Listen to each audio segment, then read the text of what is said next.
हे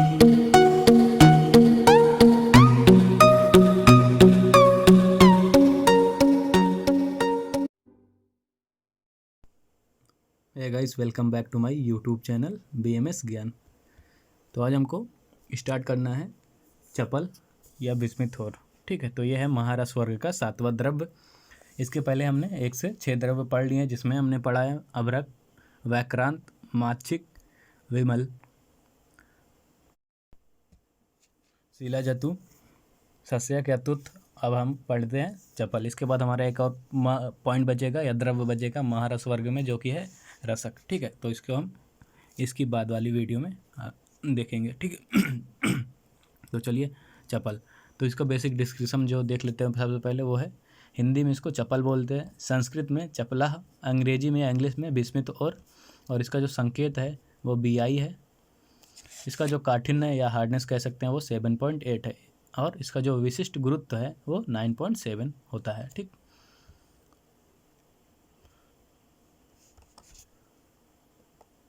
अब देखते हैं चपल की उत्पत्ति या विस्मित और की उत्पत्ति। तो पौराणिक मान्यता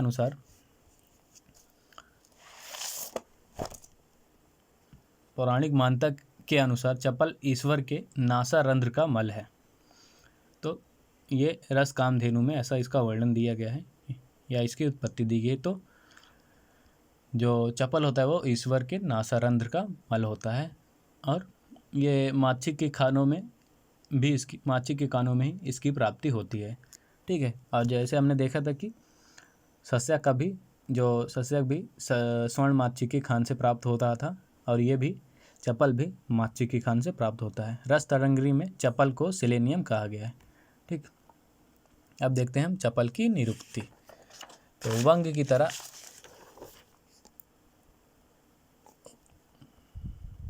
की तरह अग्नि पर रखने से शीघ्रता से पिघलने के कारण इसे चपल कहते हैं। ठीक है, वंग की तरह इसे अग्नि पर रखने पर शीघ्रता से पिघलने के कारण इसे चपल कहते हैं। ठीक, ये हो गई इसकी निरुक्ति। अब देखते हैं चपल के भेद। इसके लिए जो रस रत्न समुच्चय अध्याय 2 में 135वें नंबर पे वर्णन दिया गया है वो ये है कि गौरा श्वेतो अरुणः कृष्णश्चपलस्तु चतुर्विधा। एक बार फिर से बोलता हूँ मैं, गौरा श्वेतो अरुणः कृष्णश्चपलस्तु चतुर्विधा। तो प्रथम भेद है ये, दो भेद से इसके बताएं, प्रथम भेद और द्वितीय भेद। तो प्रथम भेद में इसका जो टाइप्स है या प्रकार है वो गौर है, श्वेत है, अरुण है और कृष्ण है। तो 4 प्रकार के प्रथम भेद में इसका डिवीज़न किया गया है। अब नेक्स्ट देखते हैं द्वितीय भेद से इसका डिवीज़न। तो द्वितीय भेद से इसके लिए जो श्लोक दिया गया वो है चत्वारस चपलः सित असित हरित छोड़ प्रभेदय पुनः। फिर से बोलता हूँ, चत्वारस चपलः सित असित हरित छोड़ प्रभेदय पुनः। तो द्वितीय भेद से इसका जो भेद है वो है सित, असित, हरित और सोण। ठीक है, इसमें गौर और श्वेत को तथा सित और असित भेद को रस बंध कर मतलब देर से द्रवित होने वाला एवं गुणवान माना है। ठीक है, शेष जो बचे हुए हैं उनको शीघ्र द्रवित होने वाला एवं निष्फल माना है। तो इसमें जो सित, असित है और गौर और जो श्वेत है उसको रस बंध कर माना है, और मतलब जो देर से द्रवित होता हो और अधिक गुणवान माना है। बाकी जो बचे हैं शेष वो शीघ्र से द्रवित होते हैं और इनको निष्फल माना गया है। ठीक है, अब देखते हैं चपल का भौतिक स्वरूप या ग्राह्य चपल कह सकते हैं। तो इसके लिए जो रस रत्न समुच्चय अध्याय 2 में 138वें नंबर पे इसका जो श्लोक पे इसका वर्णन दिया गया है वो ये है कि चपला स्फटिक छाया षडस्त्र स्निग्ध को गुरु। फिर से बोलता हूँ, चपला स्फटिक छाया षडस्त्र स्निग्ध को गुरु। ठीक है, अर्थात चपल स्फटिक की आभा वाला, षटकोण युक्त, चिकना और भारी होता है।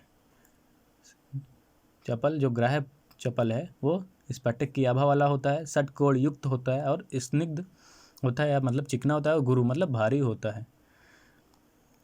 चप्पल के विविध वर्ण गंधक, एंटीमनी, लौह, ताम्र अथवा आर्सेनिक तत्वों के अल्प मात्रा में पाए जाने के कारण होते हैं।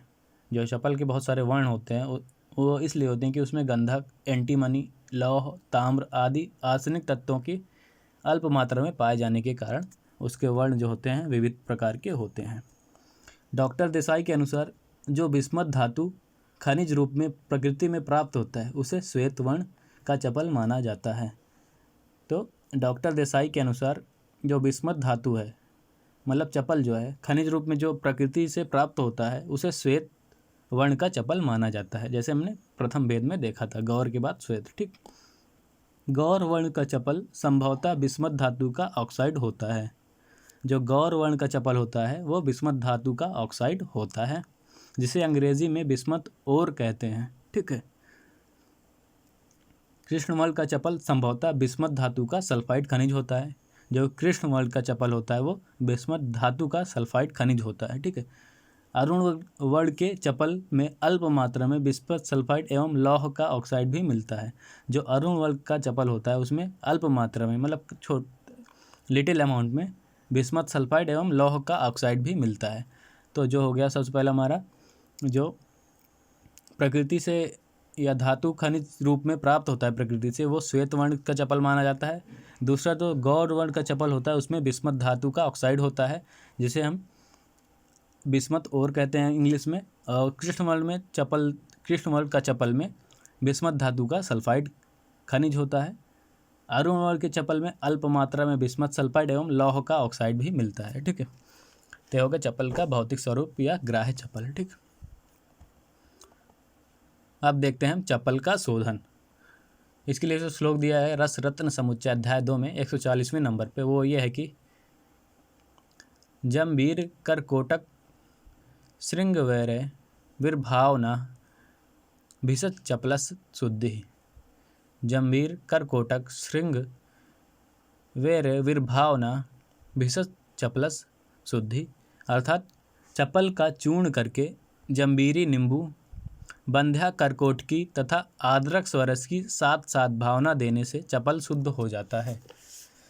तो चप्पल का जो शोधन होता है वो उसमें हमको चप्पल का चूर्ण लेना है, उसको जम्बीरी नींबू, बांध्या करकोटकी तथा अदरक रस की साथ साथ ये तीनों की साथ साथ भावना देने से चप्पल का शोधन हो जाता है या चप्पल शुद्ध हो जाता है।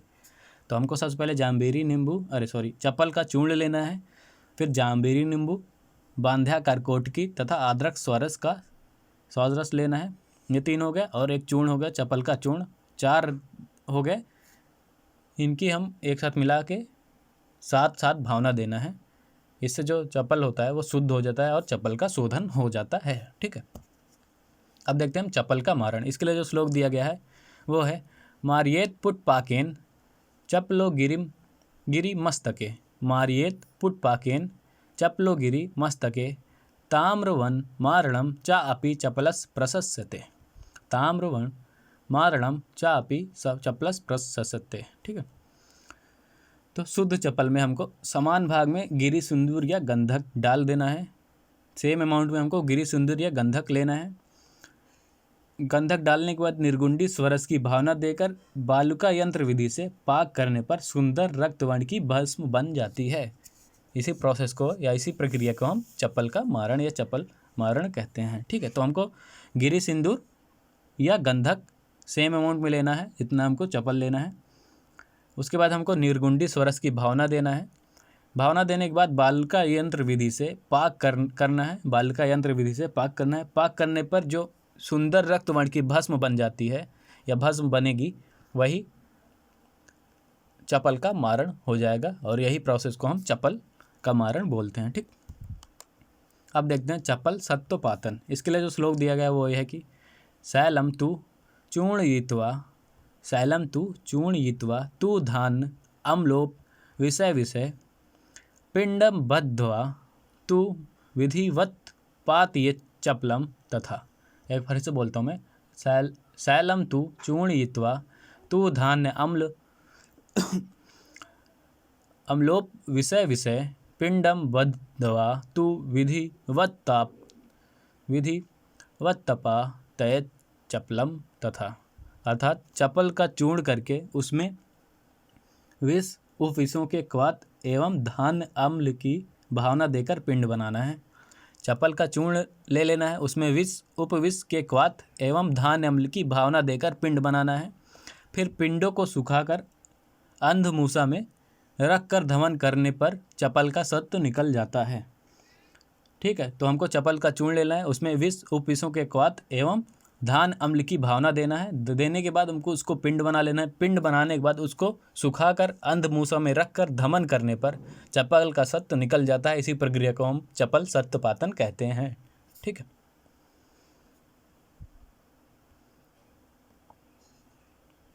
नेक्स्ट है हमारा चपल के गुण। इसके लिए श्लोक दिया गया है वो ये है कि चपलो लेखना स्निग्धो देह लोह करो मता। चपलो लेखना स्निग्ध देह लोह करो मता। रसराज सहाया स्यातिक्तो उष्ण मधुर मधुरो मता। रसराज सहाया स्यातिक्तो तिक्तुष्ण मधुरो मता। त्रिदोषग्नो अतिवृश्च रसबंध विधायका। ये आपको मिल जाएगा रस रत्न समुच्चय अध्याय 2 में 137 और 138 नंबर पे जो श्लोक है। अर्थात इसका हो गया कि चपल जो होता है वो लेखन, स्निग्ध, देह लोहकर, पारद के गुणों को बढ़ाने वाला, रस राज सहाय मतलब रस जो पर्याय है पारद का है तो पारद के गुणों को बढ़ाने वाला, रस में तिक्त, वीर में उष्ण और विपाक में मधुर होता है। तो चपल जो होता है वो लेखन कर्म करने वाला, स्निग्ध करने वाला, देह लोहकर, पारद के गुणों को बढ़ाने वाला, रस में तिक्त, वीर में उष्ण और विपाक में मधुर होता है। यह त्रिदोष नाशक होता है, अतिवृष्ट होता है तथा पारद का बंधन करने वाला होता है। ठीक है, ये हो गया चपल के गुण। चपल को हाथ से मलकर उसी हाथ से पारद का स्पर्श करने मात्र से पारद बंध जाता है, जो धातुवाद में उपयोगी होता है किंतु रसायन कार्य में अनुपयोगी होता है। तो चपल को हाथ से मलकर उसी हाथ से पारद को अगर हम स्पर्श कर लेते हैं तो पारद बंध जाता है, जो धातुवाद में उपयोगी होता है परंतु रसायन कार्य में अनुपयोगी होता है। तो यहाँ पे हमारा कंप्लीट हो गया चपल के गुण।